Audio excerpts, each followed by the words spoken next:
Assalamualaikum warahmatullahi taala wabarakatuh. Waalaikumsalam warahmatullahi wabarakatuh. Bismillahirrahmanirrahim. Alhamdulillah wassalatu wassalamu ala Rasulillah wa ala alihi wa sahbihi wa ala amma ba'd. Man yuridillahu bihi khairan yufaqihu fid din. Allahumma salli wa sallim barik alaihi wa ala alihi. Baik.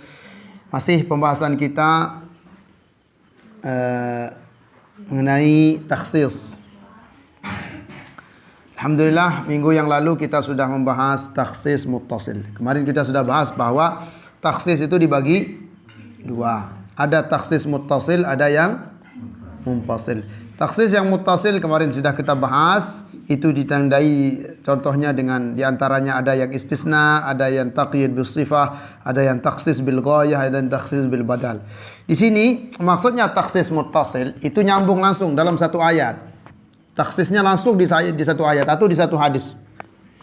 Umpamanya kemarin kita sudah bahas wal asr, demi masa, innal insana lafi khusrin. Sesungguhnya manusia itu dalam keadaan merugi. Merugi, semua manusia dalam keadaan merugi. Illa, langsung ayatnya illal ladzina amanu wa amilus shalihat. Kecuali orang-orang beriman dan beramal saleh. Begitu juga dalam hadis-hadis Nabi sallallahu alaihi wasallam banyak takhsis muttasil. Disebutkan langsung di hadisnya. Umpamanya takhsis atau contoh saja ini yang muttasil. Rasulullah kuntu nahaitukum an ziyaratil kubur. Dulu aku larang kalian ziarah kubur. Al-an atau ala fazuruha. Sekarang ziarahlah. Ala fazuruha. Ziarahlah. Langsung dikhususkan di sana. Karena beda zaman sebelum Nabi dan sebelum Nabi hijrah dan zaman setelah Nabi hijrah, atau zaman sebelum ada sahabat yang meninggal dan zaman setelah sahabat ada yang meninggal di Madinah. Beda hukumnya jadinya ziarah kuburnya. Sebelum ada yang meninggal dari kalangan sahabat dan setelah ada yang meninggal. Ini kemarin kita sudah bahas muttasil, artinya nyambung di sana. Dalam satu nyambung yang awal dengan yang selanjutnya. Dalam bahkan di sini sudah kita lihat contohnya disebutkan dalam satu ayat sehingga disebut muttasil karena nyambung terus dia. Tidak boleh kalau begini. Rugi kecuali. Baik. Sekarang kita akan masuk pembahasan takhsis yang kedua, yaitu pembahasan tentang munfasil atau takhsis yang terpisah. Disebutkan dalam satu ayat lain tentang suatu hukum, nanti takhsisnya disebutkan dalam ayat yang lain atau dalam hadis yang lain atau dalam ijma' yang lain atau dalam qiyas disebutkan takhsisnya. Kalau tidak ditaksis tidak mungkin, tidak bisa. Maka butuh takhsis. Jadi ini takhsis munfasil, tidak langsung disebutkan tapi disebutkan di tempat lain sehingga dikatakan takhsisul munfasil. Fanul munfasilu anwa'un. Takhsis munfasil itu berbagai macam. Yang pertama takhsisul kitab bil kitab. Takhsis kitab dengan kitab. Contohnya apa? Qala Allah Ta'ala, firman Allah Ta'ala, wala tankihul musyrikati. Jangan kalian menikahi orang-orang musyrik. Siapa musyrik itu? Semua selain orang Islam, selain orang beriman, selain yang mengucapkan dua kalimat syahadat, semuanya orang musyrik.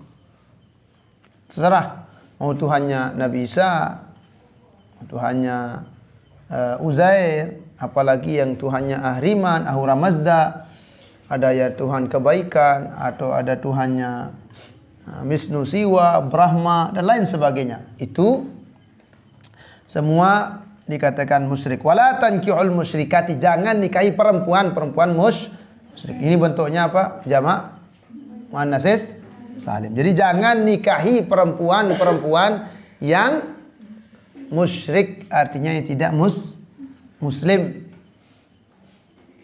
Dilarang. Ini dalam surat Al-Baqarah ayat 221. Ini disebutkan di surat Al-Baqarah, berarti tidak semua. Kalau dilihat ayat ini sifatnya umum. Berarti siapapun yang tidak beragama Islam, orang Islam laki-laki haram mutlak menikahi siapapun wanita kalau tidak Islam.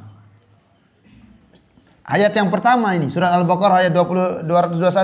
Nah, Di ayat yang lain ternyata ada yang mengkhususkan ayat ini. Khussisa dikhususkan. Allah khususkan. Khussisa biqaulihi ta'ala dikhususkan dengan firman Allah Ta'ala. Apa kata Allah dalam Al-Quran surat lain, surat Al-Ma'idah ayat 5. Wal muhsanatu minal ladzina utul kitaba min qablikum. Dan perempuan-perempuan yang menjaga kehormatannya. Al-muhsanat ini juga jamak, bentuknya jamak muannatsis. Perempuan-perempuan yang menjaga kehormatannya minal ladzina utul kitaba, dari orang-orang yang diberi kitab. Maksudnya siapa? Siapa yang diberi kitab? Yang diturunkan kitab itu agama mana?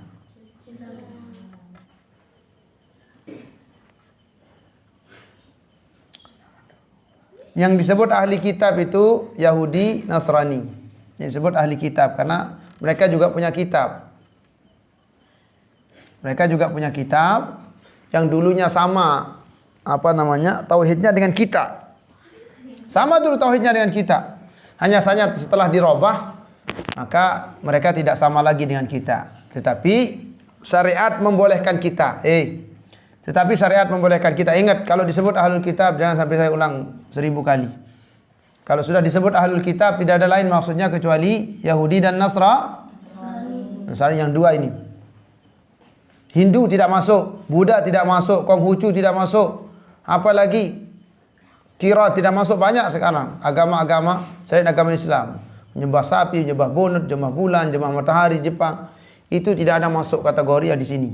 Yang dibolehkan oleh Allah Subhanahu wa taala dinikahi oleh seorang laki-laki muslim hanya al-muhsanat atau perempuan di kalangan Yahudi ataupun Nasrani yang menjaga kehormatannya. Itu baru boleh dinikahi oleh laki-laki muslim. Boleh. Dengan dalil ini, ai hillul lakum, artinya halal bagi kalian. Jadi ada ulama yang mengatakan begini, boleh laki-laki itu menikahi perempuan ahlul kitab baik Yahudi dan Nasrani yang menjaga kehormatan mereka. Yahudi dan Nasrani yang bagaimana? Yang memang dari dulu sejak keturunan, sejak papu balok cicitnya, sejak buyutnya itu sampai zaman sebelum Nabi memang dia sudah beragama kayak gitu. Ini baru boleh kita nikahi. Tetapi kalau sekarang tiba-tiba umpamanya kita di Lombok, tiba-tiba ada yang pindah agamanya, sebentar-bentar pindah agamanya. Kemarin Islam, sekarang Yahudi atau Kristen. Kemudian sebentar-bentar pindah lagi. Atau yang murtad umpamanya, tidak boleh dinikahi itu, haram dinikahi. Siapa maksudnya ahli kitab ini? Banyak ulama menjelaskan bahwa maksud ahli kitab di sini yang memang buyutnya dulu dia dari keturunan yang memang dari kakek neneknya, buyutnya dulu sampai sebelum Nabi SAW diutus, memang semuanya silsilahnya itu adalah orang-orang yang memang Yahudi dan Nasrani. Bukan sekarang tiba-tiba berubah agamanya tiba-tiba. Itu tidak boleh. Tidak boleh. Jadi siapa di sini al-muhsanat, perempuan-perempuan yang menjaga kehormatannya di kalangan Yahudi dan Nasrani, memang dari dulu buyutnya itu memang beragama Yahudi dan Nasrani yang menjaga. Karena masih banyak Yahudi dan Nasrani yang menjaga keotentikan kitabnya. Tapi siapapun kalau dia tidak beriman kepada Allah dan Rasulnya tetap akan dikategorikan ahli neraka. Saya kira jelas di sini? Jelas? Di sini dikatakan laki-laki boleh menikahi perempuan yang ahli kitab atau non muslim di kalangan Yahudi dan Nasrani. Karena ini andang ini lengak batur. Enggak lengak batur, ini perhatian nih. Jadi hanya laki-laki muslim yang boleh menikahi perempuan non-muslim di kalangan ahli kitab. Laki-laki, jangan dibalik. Jangan dibalik. Karena banyak sekali sekarang teman-teman, saya katakan teman-teman tidak apa-apa sih. Saya dengar itu lihat-lihat di media massa, dosen-dosen liberal itu membolehkan anaknya perempuan muslimah atau membolehkan perempuan muslimah menikah dengan ahlul kitab yang laki-laki. Tidak ada dalil dalam syariat, tidak ada ketentuan dalil syariat, tidak ada satupun ulama, ijma' ulama tidak membolehkan perempuan muslimah menikah dengan non-muslim sekalipun ahli kitab. Tidak ada satupun. Sekarang tiba-tiba dibalik. Kalau ini aja boleh, apalagi tidak boleh dengan berbagai macam alasan. Menyalahi khilaf wajib ditentang itu. Menyalahi ijma' ulama wajib ditentang. Yang sekarang ini aneh-aneh. Ini mengutamakan otak daripada nas syariat. Jadi banyak saya lihat itu para yang menyebut teman-teman ada yang menyebutnya sebagai cendekiawan, tapi membolehkan wanita muslimah padahal dia disebut ustaz, tetapi membolehkan wanita muslimah menikah dengan laki-laki non muslim atau ahli kitab. Jadi ulama ijma' sepakat ulama kalau muslimah tidak ada satupun ulama yang membolehkan seorang muslimah menikah dengan non muslim sekalipun ahli kitab. Yang dibolehkan oleh agama sesuai dengan dalil Al-Quran, laki-laki boleh menikah dengan non-muslim ahli kitab dari kalangan Yahudi dan Nasrani dengan ketentuan yang sudah saya sebutkan tadi. Jelas? Kenapa?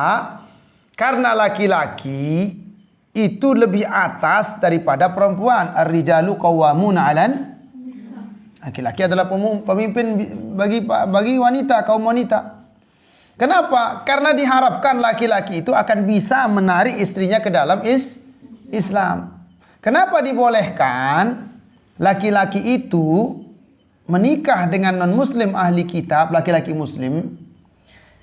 Karena supaya itu bisa ditarik yang non-muslim kepada Islam, karena ada kemiripan agama kita dengan mereka, sama-sama samawi. Kitab mereka sama-sama, kita dengan mereka sama-sama diturunkan oleh Allah, hanya saja ada perubahan di kalangan mereka. Ada tahrif sehingga mereka dikatakan orang musyrik, sehingga dikatakan mereka menyekutukan Allah dan tidak akan selamat kecuali orang Islam. Jelas di sini? Jadi banyak ini, bukan di luar, di Lombok juga ada. Perempuan muslimah menikah dengan laki-laki non muslim.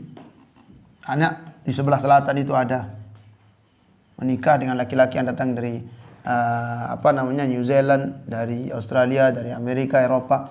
Perempuan muslimah menikah dengan muslim, dari awal pernikahannya tidak sah, di malam pertama dan selanjutnya itu dihukumi zina. Nauzubillah min zalik. Saya kira jelas? Hati-hati itu, hati-hati. Jadi kesimpulannya begini. Perempuan muslimah haram secara mutlak menikahi non muslim, baik ahli kitab ataupun tidak ahli kitab. Tetapi laki-laki muslim boleh menikahi non-muslim dari kalangan ahli kitab saja. Tidak boleh yang lain. Kalau yang lain selain ahli kitab, Yahudi, Hindu, Buddha, Konghucu, Kira dan lain sebagainya, apakah namanya? Penyembah patung, penyembah berhala, penyembah matahari, penyembah bulan, penyembah gunung, itu semua haram dinikahi oleh orang muslim laki-laki. Yang boleh itu non-muslim dari kalangan ahlul kitab Yahudi dan Nasrani. Jelas di sini? Saya kira jelas. Itu ditaksis oleh firman Allah dalam surat Al-Baqarah 221, ditaksis dengan firman Allah surat Al-Maidah ayat 5. Ayatnya pertama bersifat umum, ditaksis dengan ayat yang kedua. Jelas sampai di sini? Ada yang tidak dipahami silakan. Kalau ada yang tidak dipahami boleh bertanya silakan. Sampai di sini ada yang mau ditanyakan?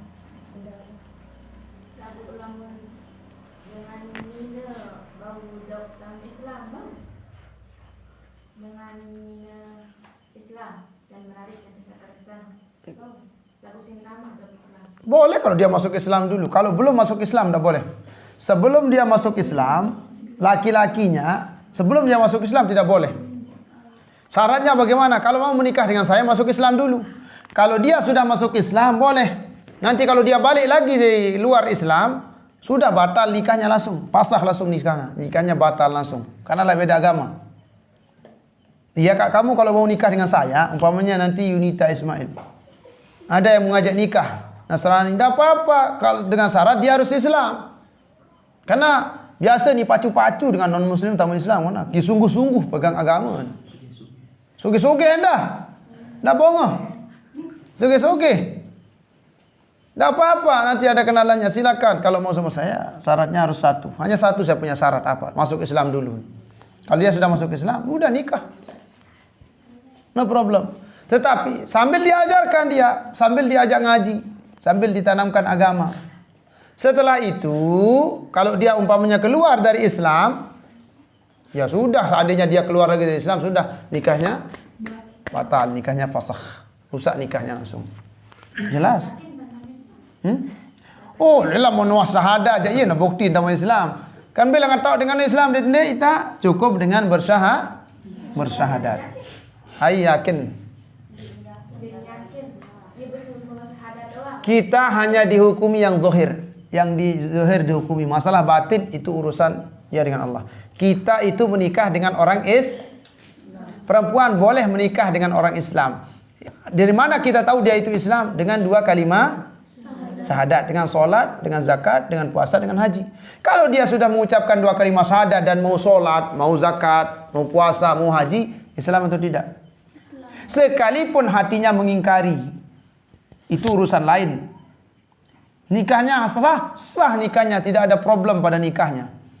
Karena ini hukum Islam. Karena rukun Islam itu apa? Rukun Islam. Baru dikatakan orang Islam itu apa? Syahadat, solat, puasa, zakat, haji. Itu kan.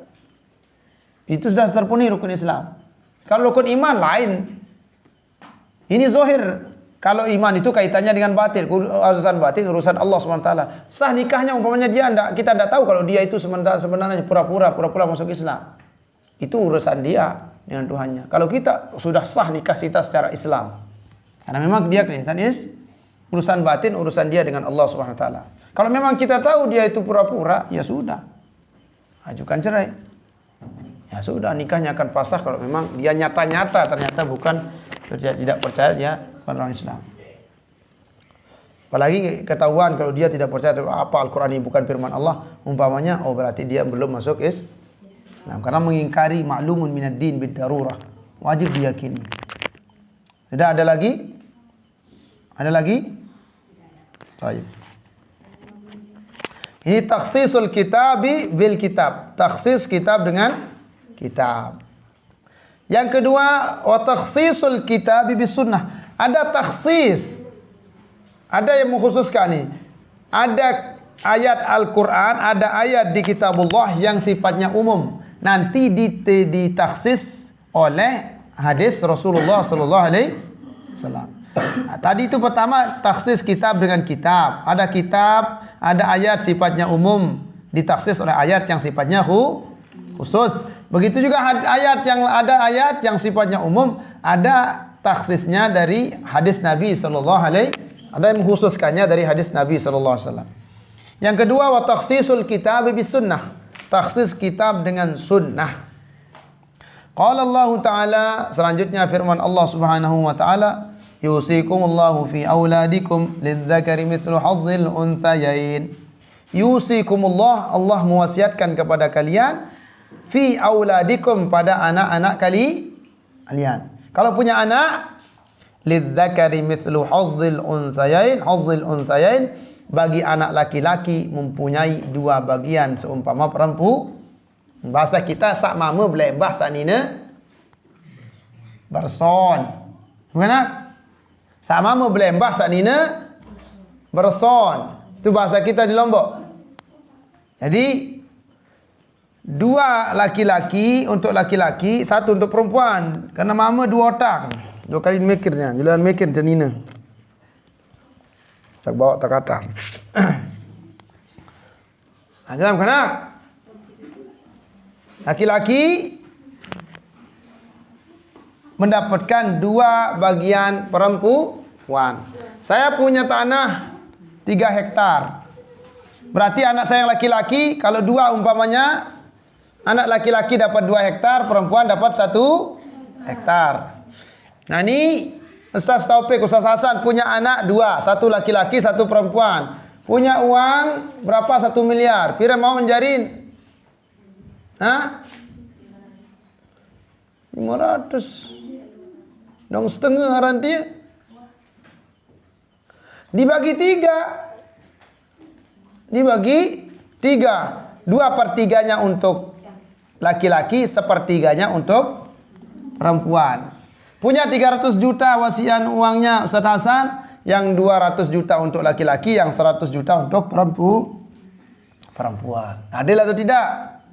Adil, itu dah bentuk keadilan Allah. Karena yang wajib nafkah laki-laki, sedangkan perempuan tidak wajib nafkah, dia hanya menerima. Maka perempuan itu dapatnya sedikit otak. Nah ini wasekik, wah, dia mikir lalu. Jelas kan? Jelas? Di sini ayat ini mengatakan bahwa Allah mewasiatkan kepada kalian, pada anak-anak kalian, bagi laki-laki mendapatkan bagian seumpama 2 orang perempuan. Nah, akikah sama juga. Akikah kalau anak laki-laki 2 kambing, kalau anak perempuan 1 kambing.